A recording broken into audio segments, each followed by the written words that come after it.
So I've been seeing a lot across TikTok and other platforms about the price of eggs. And they absolutely are ridiculously high. But there are some good reasons for that. But what gets me, and I guess this kind of worries me, is so many people are like panicking. And I don't want people to panic buy chickens, because let me tell you, we don't give free eggs. Honestly, like I think last time I had to buy eggs, just recently, and I have 20 chickens, was, I think I paid $14 for 2 18, and that was Walmart eggs. So it was 2-pack 18 and it was $14. We live in Western North Carolina. To help give you an idea of the cost of that, you've got to understand they're not free eggs. I mean, you've got to think about the cost. You know, we have 2 coops. You have to build the runs. They do get supervised free time, so that's another thing. It does take time out of your day. They get about 2 hours of free time a day. How important is your time? How much is your time worth? Not only that, we clean our coops. I clean them every day. I scoop the runs every day. So that also, you've got to consider that. What is your time worth? Not only that, the price of food has went up $5 to $6. I think it's about $6 now over the course of the past year. So I am now paying almost $27 for a bag of food. I'm basically probably dropping $100 a month on food alone for them. Not only that, the price of shavings have went up. Used to be $5.99, now it's $8. You have to have shavings for their coops. Also keep in mind, remember I said I was buying eggs? Here's the kicker. Chickens don't lay when it's too cold. Chickens don't lay when it's too hot. Chickens don't lay when they molt. They're not constant layers, and that's okay. They're our pets. We knew that going into them. You also have to keep in mind chickens can live 8 to 10 years.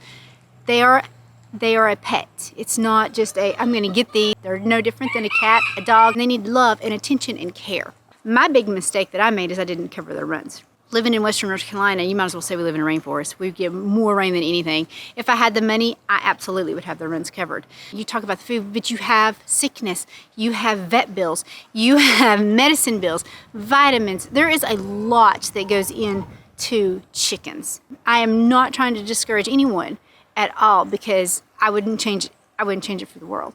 And you also have to remember you can get special needs. We have 2 special needs chickens. Our first batch, I have 1 cross beak. She's not that bad. I have to hand feed her. She does have issues. If I do not hand feed her soft food, she'll get it clogged up. She gets an infection. I have to set time aside for that. That has to be something of concern. Our second batch, we got a special needs chicken. First batch, supposed to be all hens. Guess what? We got a rooster. You hear him screaming in the background? That's Tina. He hates me. Tina absolutely hates me.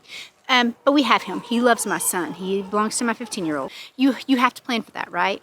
Flock down of 2022 with the chickens. Our chickens were locked down for 6 months. Okay, they're not made to be caged, right? So they want to have their free time. So even though we were going out here in their runs and spending 2 hours a day with them to entertain them, and I was giving them activities to do, enrichment activities, and all this, that was not good enough. We had fights. We had some that lost feathers. They just can't do it. They all have personalities, and some of their personalities just absolutely clash when they're locked in like that without that freedom. So I ended up having to buy 2 little inexpensive, they were like $2.50 a piece, external run. Now one is used strictly as their dirt bath area. I don't know, they're weird. Now one of the hens are yelling at me. There's a lot. Bumblefoot, that's a whole nother story. Every year we get bumblefoot, infection in their foots. They've stepped on something, they've done something, it spreads like wildfire. You might start with 1 with bumblefoot. If you don't catch it in time, you'll have 10. 2 years ago, we were treating 15 a day with bumblefoot. And you know what that entails? That entails soaking their little feet, putting medicine on it, wrapping it every stinking day.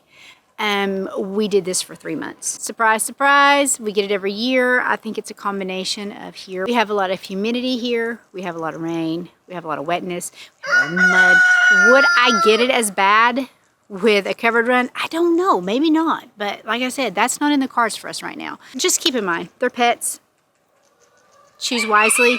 If you get them and you love them, you will not regret it. It's a lot. Chickens are a lot. It's not easy. It's not free eggs at all. It's actually more expensive. Eggs are a bonus in our book. We love them. They're our pets. Also keep in mind that when you have chickens, don't expect to travel. It's no different than any other pet. You know, dogs and cats you can board. Chickens you can't. And we live in a rural area, So we don't have neighbors close by to watch our chickens, and I probably don't have a lot of neighbors who would want to, you know, take the time to feed a special needs hen or to deal with a rooster with an attitude that is going to flog them because he doesn't like them. Anyway, just keep that in mind, and if you do decide to get chickens, you'll love them, you will not regret it, but just remember, it's a commitment. So have a great day, guys. Bye.